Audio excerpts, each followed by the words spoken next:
Yeah, so actually, right before I landed my first QA role, or the year before I landed my first QA role, so I was a Facebook ad manager, then I quit that, and that's when I actually landed another SaaS company position. So I was a Facebook ads manager, and I was making about 45, 50K. And then I was like, I'm working on the weekends for this. At least I can just work Monday through Friday. Yeah. So I got a remote at-home company with deadline funnels. Please don't tag them because I only worked there a month.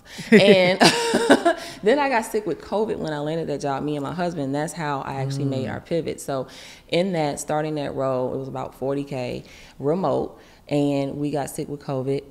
And that's when I learned about, well, I had already known about software testing, but then I decided we need to pull the plug, because when I actually came from being sick, it was like, we got to go. We got to do something different. Right. This isn't going to work. So I was making 40K. I was making 40K so January 2021, I was making about 40K. April, I landed my first QA role at 80K. And within 30 days later, I had my second one with with another 80K. And then 45 days later, I had a third one that one offer went over 100K. Wow. So just adding that up, that's 260 right there.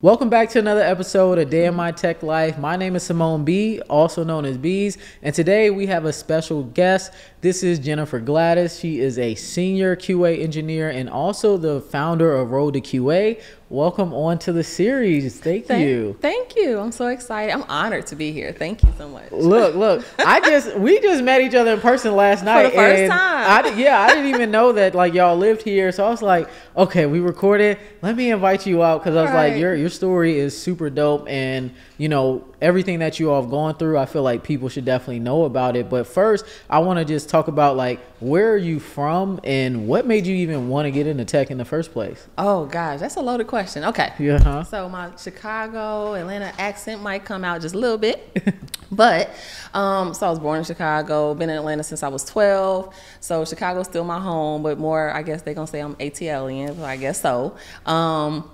Met my husband on the bus and covered the highway in Atlanta. I'm sure y'all heard that at the tech event.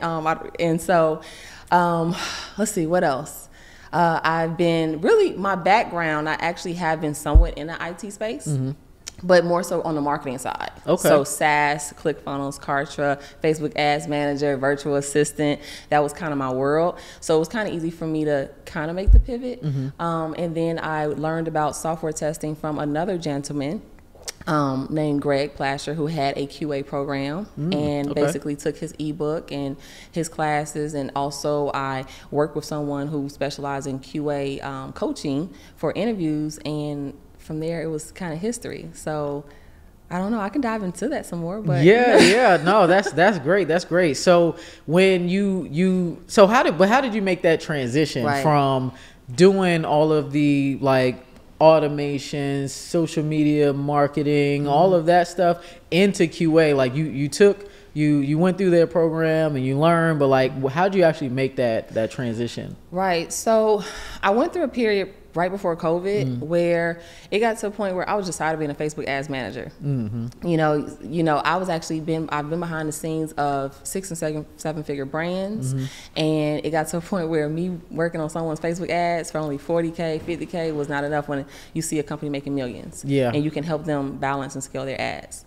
So it's kind of like, if I can do this for someone else, I can do this for myself, but I just didn't have that idea of what it was. And so, you know, I was okay with going back into the job market. So I ended up going back into the job market, and I worked for Kartra, which is actually what my company is built upon. Wow. And I actually was a technical support agent for Kartra for 4 years. Okay. And I leveraged that experience, and because from my experience, I feel that we're all software testers. So I leveraged my experience of actually working on that SaaS application, and I made my pivot into tech. So I basically took my transferable skills from Kartra and being in that SaaS environment, that application, that program, and then I learned new QA skills, and I positioned in the market to show that I can do the job. Yeah. So why do you feel like everybody's a software tester? Absolutely, because you work with a program, a software application in some way. If you work at FedEx, you might have actually worked with the hand scanners, right? You are the best person to test that application. You are the SME, the subject matter expert. So how I feel is what I feel is that you don't even realize that you've been using the application, but there are roles that pay you to test and get paid as a tester. Right. So you're just simply just switching the job title and the actual responsibilities of you actually being a daily user to testing the application. I hope I explained that. Yeah, okay. yeah. No, you explained it really well. You did. You explained it well. So what type of skills does somebody need to become like a QA tester? And what skills did you have to get to become a QA tester? Absolutely. So you definitely have to be detail oriented. You know, you want to be able to, write, be, grammatically correct. I'm sorry, I can't even get it out. Yeah. Let's see what else. You want to be able to think outside of the box. You definitely want to be tech savvy in some way. I don't like when people are like, I'm not tech savvy. I'm like, you use your phone. You probably like went into your boyfriend's phone when he was asleep. Like, you got that code. You know how to maneuver all through that sucker. Yeah. So right. And so, they're like, you hacking iClouds. Right, you committed cyber crimes. Right. And so I like to say, like, my daughter can, she can almost be a software tester, right? Like, she can, hack on my phone when she wants something, trying to order, Uber. Like, even without reading what I call the business requirements, she don't even have to read the instructions on the iPhone. So what I feel is ultimately for your skills, you have to you definitely got to read. You got to understand how to read, dissect the understanding of an application or program, because every company is built on a different type of application or technology stack. So you are going into the company, you have to be the SME. You have to read the actual business requirements to understand what the application is supposed to do. You have to write test cases, so you have to, write well. You have to execute test cases, so meaning you have to then test what you've written to make sure that it's doing what it's supposed to do when you get the application. Right. Then you have to collaborate with the developers, so you have to have good communication skills. Yeah. Then there's also different skill sets. So that's just like, even you can have your soft skills, you can also have your written skills, your communication skills, but now let's talk about the hard skills. So the hard skills would be front-end testing, back-end testing, so database testing, API testing. Then you can grow into automation testing. Now, every job doesn't have you actually doing automation, but we know that the industry is doing more of that. Right. So you definitely either want to, even if you don't want to be proficient in it, you definitely should be able to contribute to automation and being able to move testing into automation. So I would say those are all of the skills, being able to read, write, collaborate, be willing to upskill. You should never want to stay the same. Right. So if you are somewhere that just wants to come into work and they just tell you what to do and you're doing the same repetitive role, same responsibilities daily, although they're going to be in different ways. You have to be willing to come in, and they could have a huge defect going on, and now you have to stop your sprint work, and now you have to go to retest defects. So you have to be willing to understand that you have to be adaptable, that every day will not be the same, and you have to continue to upskill. Okay. So when you got that first QA tester job, even though you didn't have any direct QA tester experience, like, how was that interview process like? What did you do to stand out to get that first role?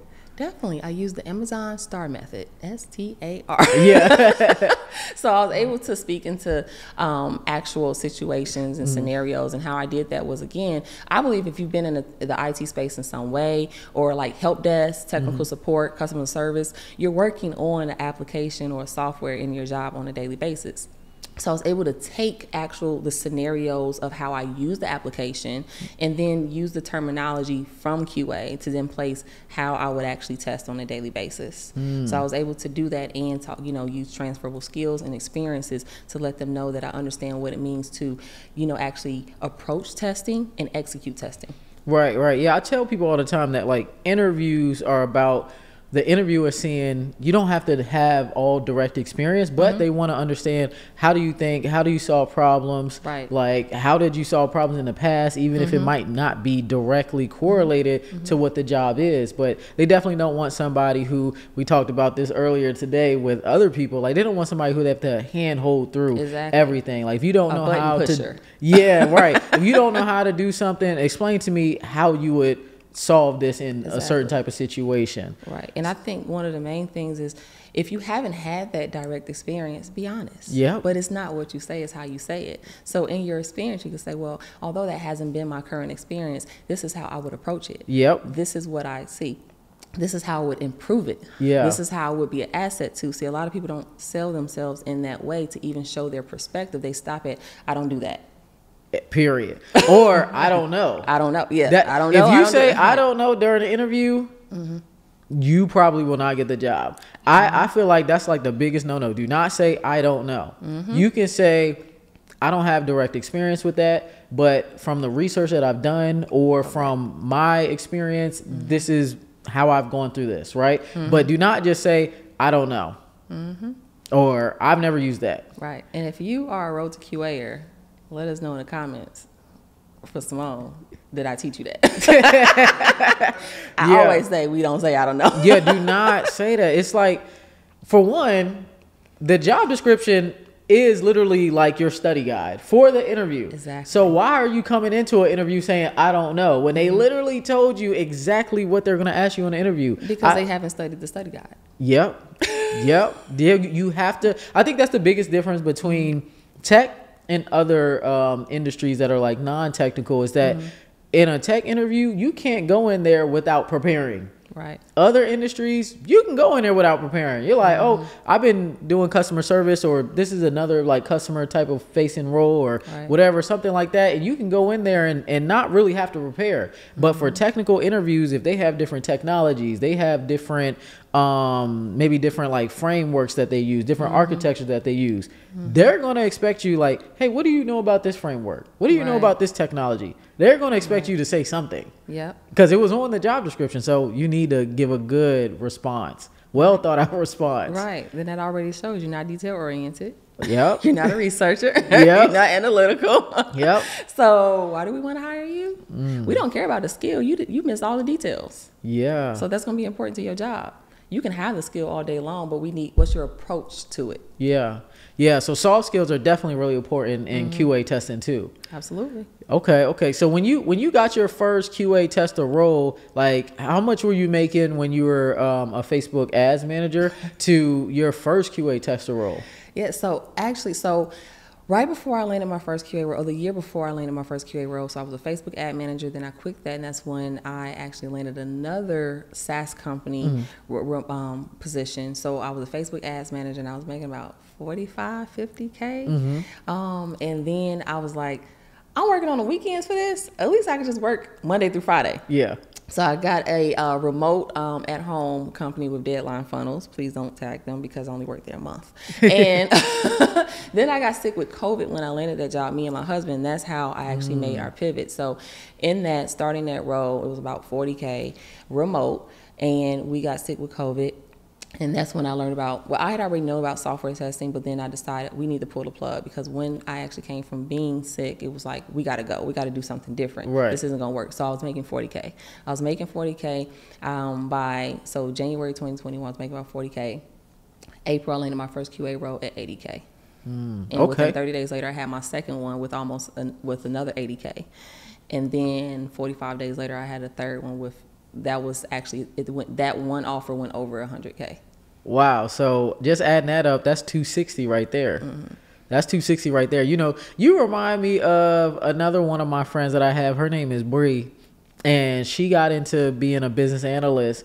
And when she first got in, she ended up getting 2 business analyst roles at the same time, and it ended up pushing her closer to 200,000. And people are like, it's not possible for you to be new to tech and be making over 200K a year, but you can job stack, right? You can do that. You can do overemployment. They have entire websites, overemployment.com, completely dedicated to overemployment. Absolutely. So when people say like you can't do overemployment, there's literally a whole website dedicated to it where they talk about strategies and all that. So you did overemployment to be able to make more money. So how was that, like coming in doing multiple QA roles at the same time? Like how was it, and what did it teach you? Well, it taught me to definitely keep upskilling very fast. So one job may have been more front-end testing. Another job may be front-end testing with some database testing, being in MySQL. Then another one might have had some Postman experience. Then another one in my first role, they actually started teaching us automation. So you're talking about within less than a 6-month period, I'm learning something that maybe someone has kind of been doing for years. Now, although I don't have years of experience, and with years of experience, I can't discount that, because that's, your approach to things, is different when you have years of experience. But now I didn't even go to a full boot camp to get that. I'm literally learning on the job, and I have to learn, because at this point I'm coming from 40K and I want to keep my job. I want to keep my job. I want to keep my income.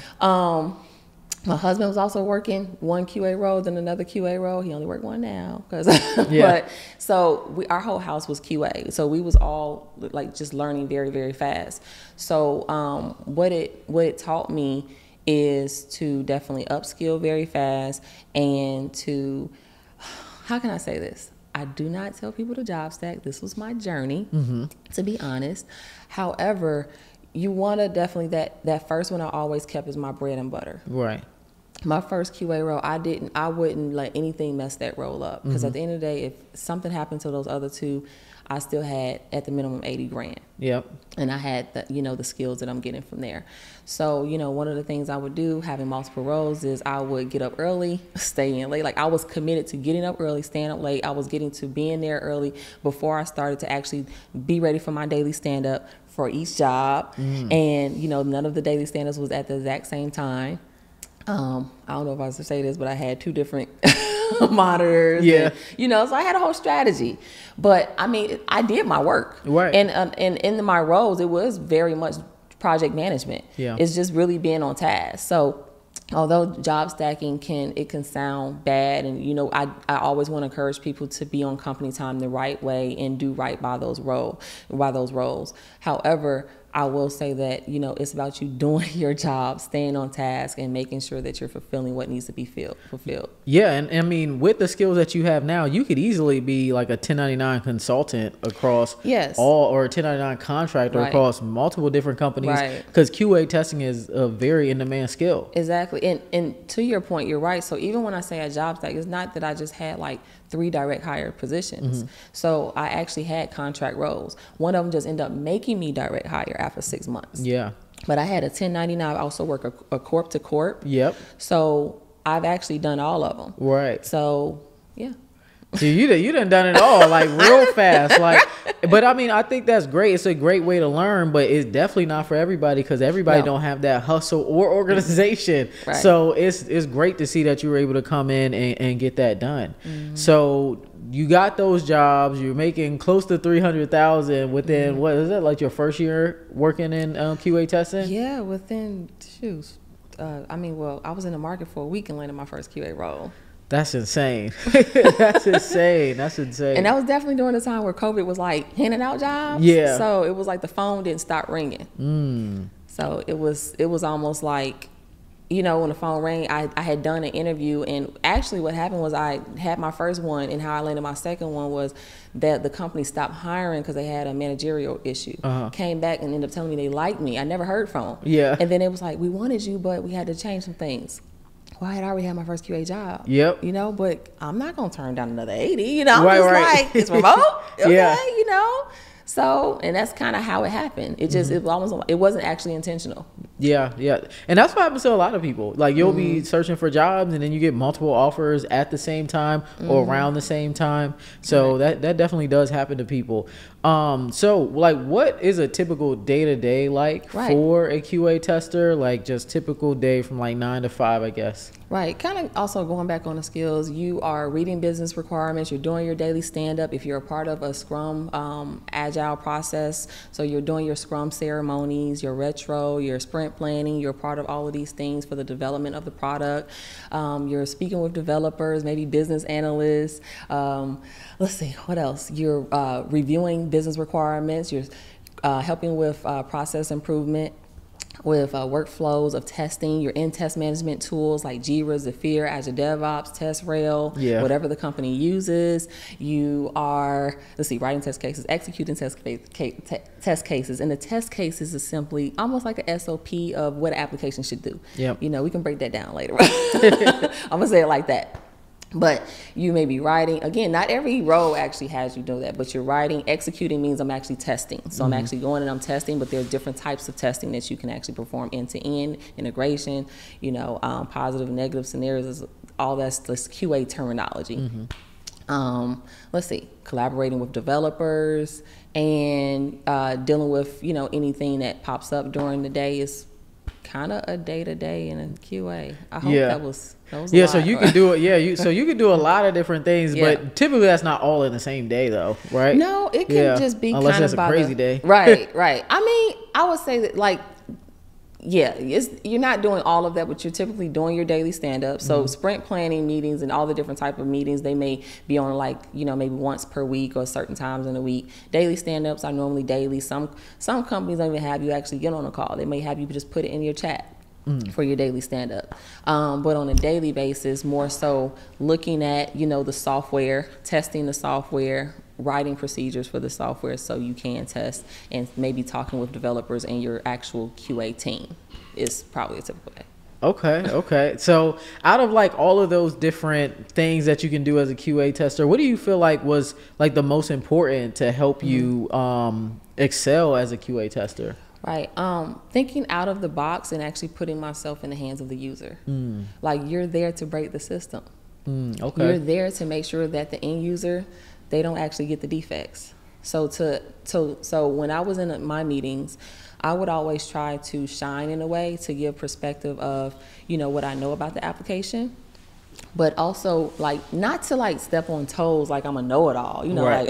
Not like that, but to still show in a way hey, upon testing, maybe there was an issue with the usability or the, how it, would feel to the user on a mobile application. So I would try to even give perspective of that, or maybe how that looked. And it wasn't to say it's like saying I think something is just bad, but maybe this could be something that could actually damage our user experience. So for me, I was always kind of trying to think outside of the box, outside of just my skill set.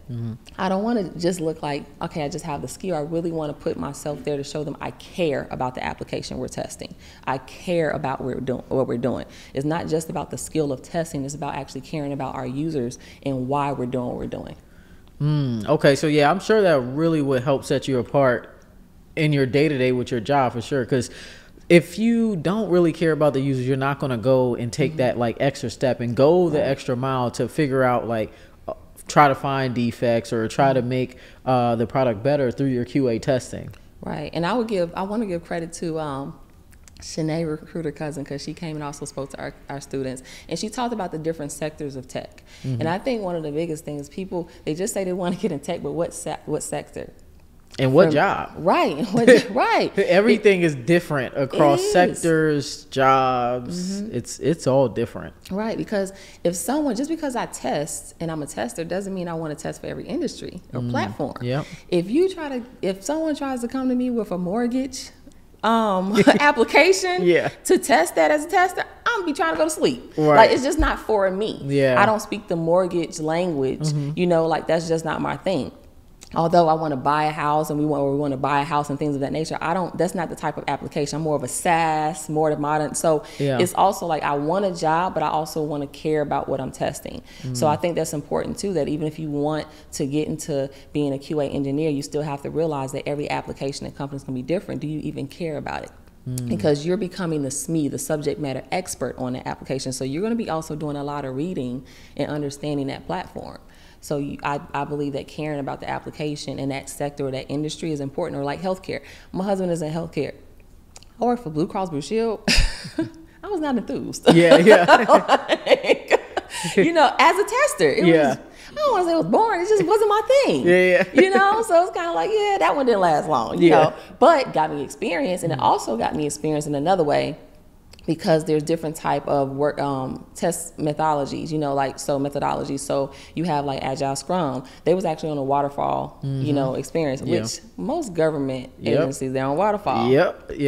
They're switching over to Agile, but government's so old and stuck in their ways of slow. They mostly waterfall. Yeah, I can't stand waterfall. But I'll be ready to run. But so for me, waterfall wouldn't be bad, but it would be the type of application. Yeah. You see what I'm saying? So just keep because everyone, one thing isn't the same. So I think, again, just because you want to do something, you still have to think about the industry and what's the day-to-day task and what's the type of environment you're going to be in. Can you explain the difference between like an agile environment and a waterfall environment for people who might not even know what it is? They've never heard of QA testing. You're the first QA tester we've had on here. So, So an agile environment is essentially, let's see, how can I say this? Like with the Agile, we do things in sprints. Yep. So let's just say we have a banking application, but instead of building that whole banking application, they're going to build a part of that banking application. I'm trying to dim this down. I don't want to use terminology. So they're going to build, so maybe we have the checking, we have the savings. So in 2 weeks, we're going to start working on the checking part, but we're only going to start focusing on the checking and the aspects of the My account. Yeah. Right? Then in 2 weeks, so then the whole goal is to come up with the requirements on what it should do, design it out, build it out, test it out, get the defects, put it to production, do it again. But in the next sprint, we're probably kicking the defects out from what we built first. And then in the next sprint or 2 weeks, we're probably going to go to my account and then I can transfer funds. So it's like we break it down in iterations. Right? But in Agile, you're constantly coming up with the business requirements, you're designing, you're always doing something. With Waterfall, now, some companies still can do things different outside of that main term. With Waterfall, you're kind of getting all of the business requirements. So let's just say, I want to build this banking app. I'm going to build the checking, the savings, so we're going to get, the company's going to tell you everything that they want. All the requirements up front. Before we even design. So as a QA, you could actually be sitting while that's waiting, especially if they hired you too soon. So, and then you could be sitting in that process. But as a QA, we're always doing something. So we are constantly going to be looking at those and we're becoming the SME. So in a waterfall, so with Agile, you're constantly something's coming down the pipeline. Whereas with Waterfall, we're going to get everything before we even start designing what we want it to look like.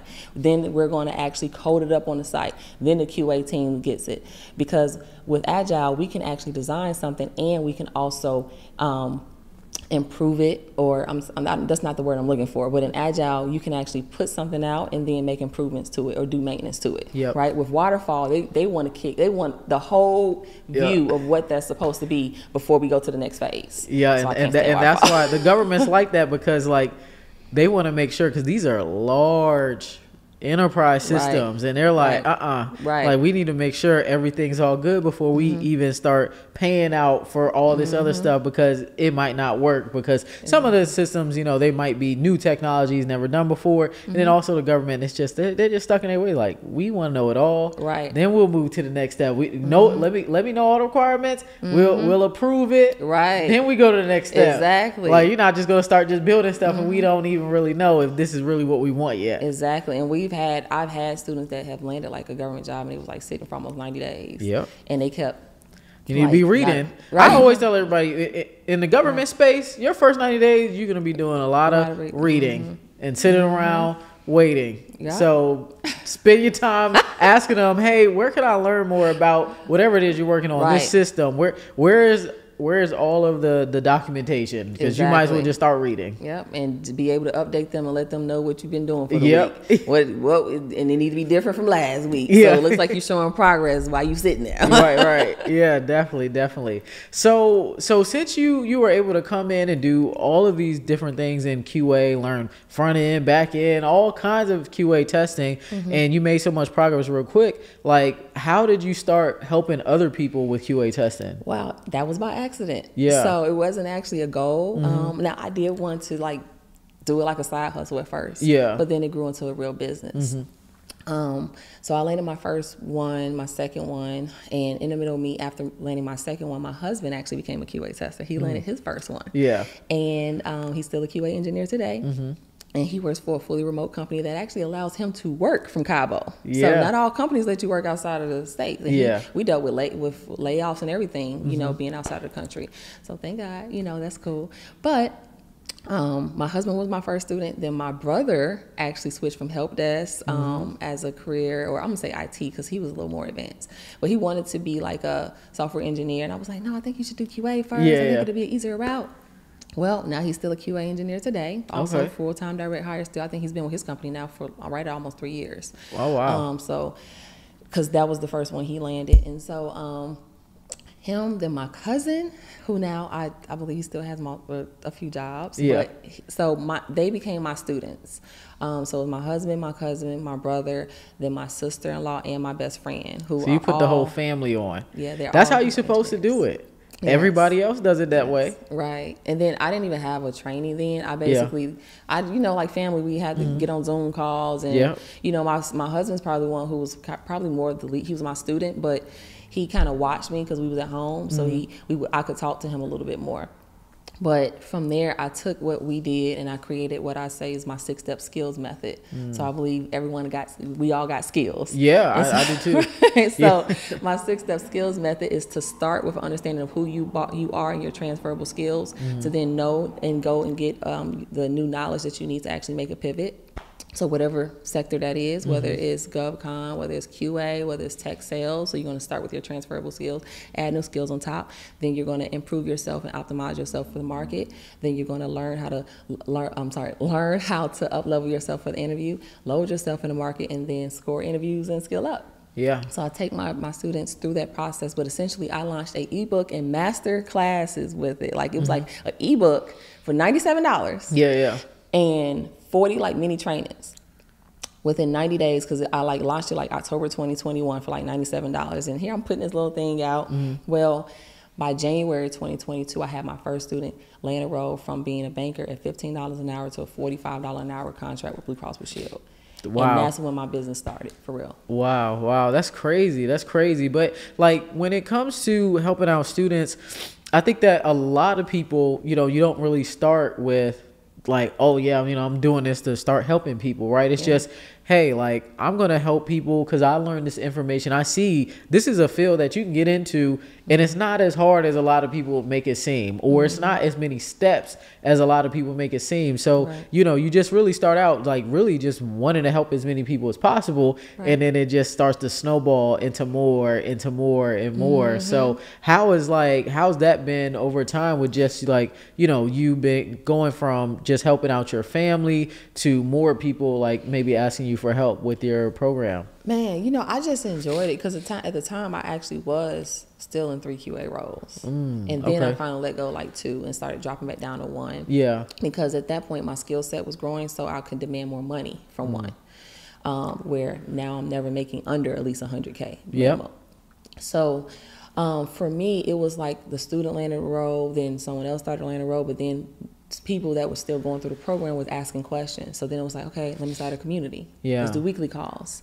Okay, maybe I'll do a whole portal. Maybe like, okay, maybe I'll expand and update the ebook. Okay, now I do an internship. Because now they're wanting more hands-on. Okay, so it's like the more they gave feedback, the more I kept adding. And that's just kind of how it happened. And I loved it. You know, I mean, I love it. I love what I do. I, still run 10-day internships every 90 days. I put you in a day in life as a software tester. Like you're going to do exactly what you learn inside of the program. It ain't easy though. Let me say that. Let my students warn you, it's not.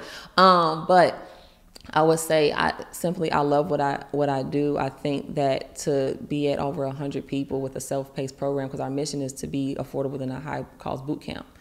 Where you can still learn at a self-pace but not be alone. And also so that you don't have to get into debt to doing this, because the average QA role is $70K to $100K. So that means your first job, if the program is well under about $100,000 or so, then that means that your first half of your check on your first role, even at $70K, you've made your investment back, right? Yeah, definitely. So how I do it is, how I did it was just taking the feedback and keep improving. Yeah. No, that's amazing. That's amazing. I love to see when people can actually just take your experience and then from you sharing that knowledge and all the people ask you for more help. Cause that's exactly what happened with me too. Like I just was tweeting anonymously online, like on Twitter. Nobody knew my name. They didn't know what I looked like, nothing, but I was giving out so much value. People were getting jobs and things like that, that people ask for more. Like same thing with you. First is an ebook. They're like, oh, can you make a course? Oh, can you do this? Can you do that? I'm like, and then before you know it, you're like, oh wow, like this has grown into a lot. But at the end of the day, it's like it's life-changing information, because a lot of people don't know how to make that money. And then we are, in my opinion, we're sold a huge lie that you have to go to college first to get into certain roles and to get into certain positions. And that's not the case, right? And then people look at me and they're like, oh, well, you have a degree, so why you say that? I got into tech at 16 with one certification. So you don't need a degree to get into tech. And I think that's the part that people are like misunderstood about. I don't have a degree. My husband doesn't have a degree. Oh, wow. And I've had 8 different QA roles, and now I've helped 100 people land roles. Yeah. So, and I've had 50 of my students actually land roles without ever coming to my internship. Wow. So I've had students actually take more of the theory than even when I had some hands-on. Like there's still a lot of improvements I want to make in our program. And still, even with that, we just had someone, well, she just finished the internship, but I would say one of my other students land a role again and still didn't even do the internship. In fact, 2 of my instructors now that's inside of my program were students first, and they never took the internship. Yeah. I mean, it's about like the knowledge and the methodology of QA testing, right? So, and I'm sure they're learning skills going throughout too. Right. So, oh, definitely. Yeah. Definitely. They learning those skills going throughout, especially because you say like, it's not easy. Yeah, right. Well, now they do in the internship, but before, like I would say almost a year and a half ago, I didn't even have an internship. Yeah. So it was more so me coaching them through, and then them taking like online resources like Udemy and going to acquire the skill and how to apply it. Gotcha. So they would kind of get more of the hands-on from other online sources. And now we're actually building even more of that inroad to QA. Got you. So that's what I mean, why we actually had more theory than more more practical, but now we are very much more practical and continuing to grow that aspect. So you have hands-on right there. But definitely the internship has always been hands-on. Yeah. You working. yeah, definitely. Dang, so that's pretty cool. So you've been able to help out all these people throughout your QA career so far and everything that you've done. You know, what do you feel like are some challenges that you faced, and how have you overcome them? Wow, for me personally, or like with my students, or? I mean, I would say for you personally. Being a mom, a wife, having my skills, as well as running a company that I care about my students. And when someone is having a hard time, or I see them they're not pushing through, like I think we can safely say what we do works. Yeah. But you have to push through. And it's hard when you see, when you know the opportunities are out there. That's why I purposely do job reviews every Friday, because I'm like, it's money out here, y'all. Like, you are competing against more people, but what are you going to do to shine and let them know that you are the person? Yeah. So for me, what's hard for me is I'm very much, I think I'm emotionally attached to my business, and I want to see more success. Like for me, I would like to see even more success, but I have to realize, like my husband have to coach me sometimes, because I have to realize that I can't make the student do the work. We show up all year. Like we have, it's a year program and an option to renew, because we're constantly adding, right? Yeah. So at the same time, like we show up all year, weekly, monthly. We're in the community. I do 10-day internships, and I'll have people go through the program, or they'll join the program, and the year goes up, and they're like, they didn't do nothing. But I showed up all year. My team showed up all year. Yeah. We're answering questions every day. Yep. I do a 10-day internship where that takes alone over 40 hours of my time in a month. Yep. Then I have to make sure the curriculum is up to date. Then we got to answer your questions. Then I got to manage the team. Then I got to hire the team. Like they don't realize that we're doing all of this, and we showed up, but you didn't. So I deal with that because I want to see more success, but the person has to do the work. Right. No, I agree. I feel like, nowadays people think that they'll see your results, they might see your students' results or your husband's results, what you all have, and then they think, okay, well, if I sign up for this program, just signing up is going to be enough for me to absorb the information and get a job, even if I don't show up every day, lab every day, study every day, put in the work every day. Ask questions, right? Participate, show up. And if you're having trouble in the market, coming back in again, asking questions, getting feedback so you don't feel alone. Right. I like to say we don't bomb interviews, we learn from them. Right? Like you shouldn't feel like you bomb an interview, like those, like, you know, you just didn't prepare, like you said, study guide. Yeah, you didn't prepare, you bombed. You know? Yeah. But if you gave it your all, and then sometimes it's just not the right culture fit, and you can even feel it in an interview. Yep. You know, I've actually one interview, I exited the interview, and I said, you know what, I apologize, I don't believe I'm the right fit. I chose to do that. Yeah.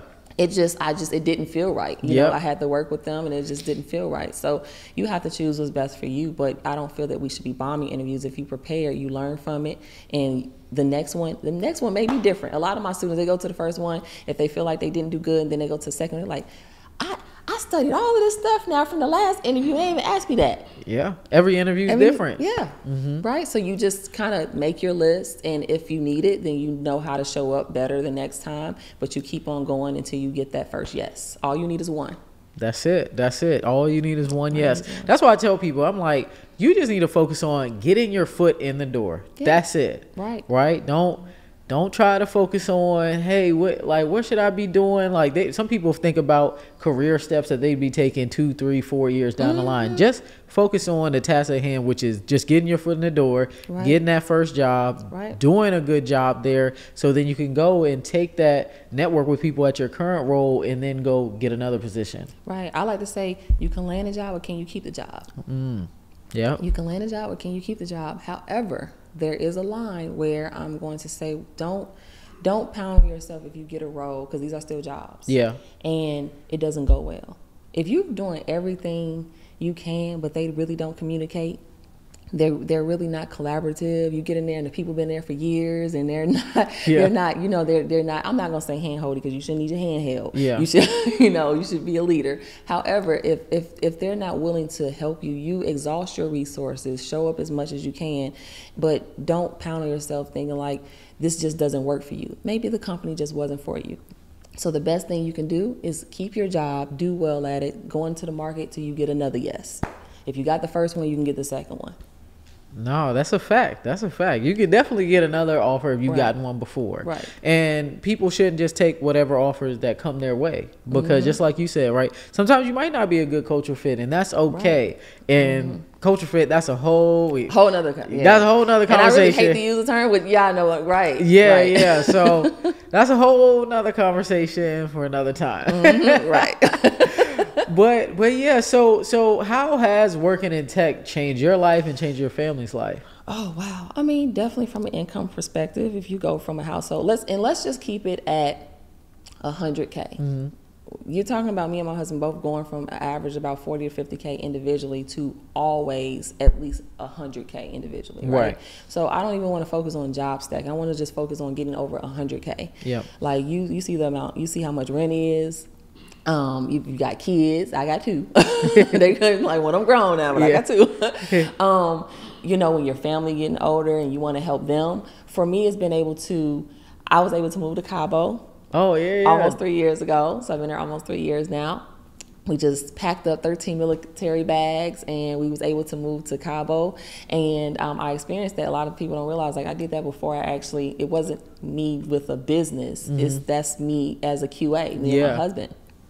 We've even experienced a job layoff being in Cabo, which was not fun. So people don't realize, like, they'll see you there, but you don't realize, like, if you do go through, again, we were still dealing with recession, right? Companies, closing down, laying off. Well, we dealt with that too. And we had to have the belief that someone would still hire us even outside of our location. A lot of jobs don't let you work all over. And being a QA tester, you're on their intellectual, their property and their computers. So they're not shipping stuff to Cabo, or they might make you, like with my husband, they wanted him to come back to the States to receive his laptop. Yeah. So you have to believe that there are opportunities, but it does stand in your pipeline if you want to live outside of the country. And you have to be, I'm not going to say it, I want to say it like this, you have to be willing to accept the journey. Yeah. And you have to believe that what's for you is for you, and that just means you have to do more work. Yeah. If you want to keep living outside the country and live that life. But how it changed my life is I was able to, before the age of 40, you know, not without a scholarship or, you know, family money, it was my hard-earned money. Yeah. To go and move, and my at the time 13-year-old daughter, now 15, was able to go live in Cabo. She went to Mexican school for a year. That was an experience as a young black girl. Yeah. And my husband and me, we got to experience things which we still do now. We're residents also there too. Well, my husband is, and I'm right behind him because I've been busy. But and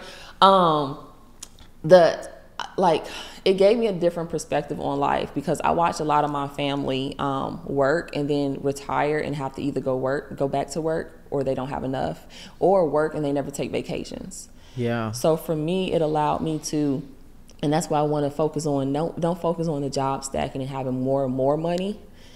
I want you to focus on just what would 6 figures do for your household. 2 people with 6 figures. And if you, let's just say you had 2 6-figure jobs, you and your husband, your spouse, and let's just say, okay, average family, you got 2 kids maybe.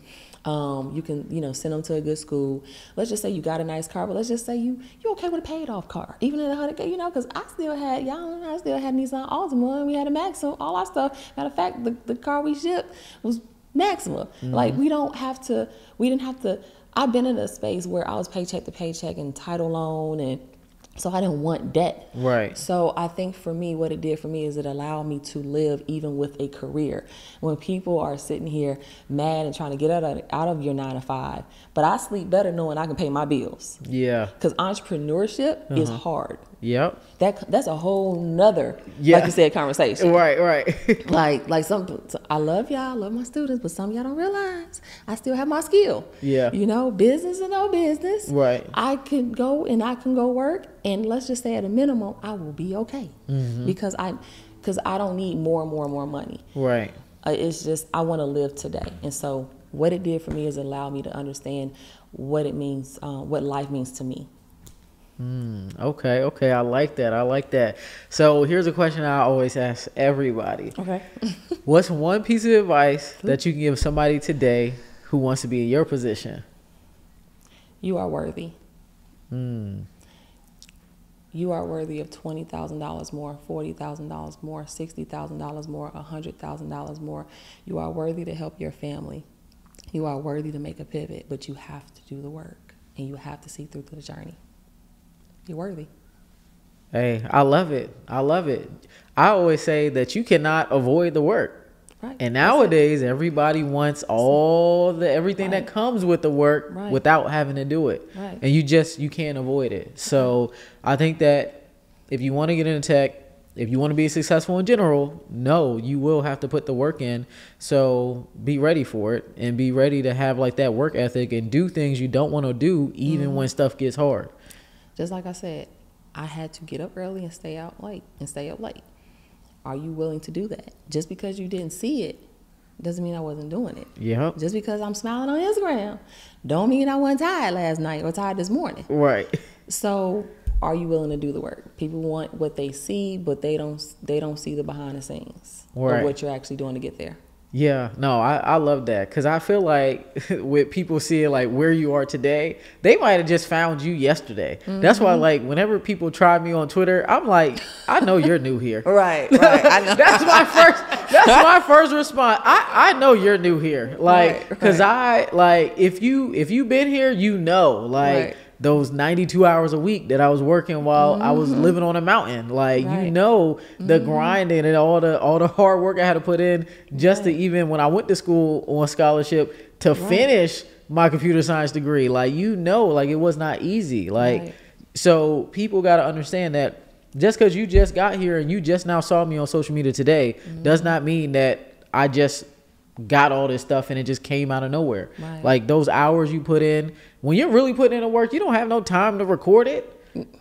When people go missing from social media, usually they're somewhere putting in the work, and there's no camera around following them around, showing what they're doing on a day-to-day. Absolutely. And I wanted to go back, and we was talking about, it was something, I had it on the top of my brain. You had asked me earlier too, something around effective, I think what made me better or something like that.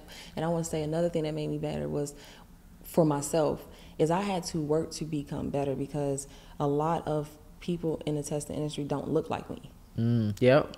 And I would be in my first QA role, and I'm not gonna say this person's background or culture, but she used to call me out in a nice way. Yeah. She was very detail oriented. She would tell me if I missed a step in a business requirement, if I overlooked something, and I don't like somebody calling me out. Yeah. She wasn't doing it in a mean way. It's just that she's really good at her skill, and I respected that she was good at her skill. I didn't look at it as this is someone from another background culture trying to call me out. She's good at what she's a good tester, a great tester.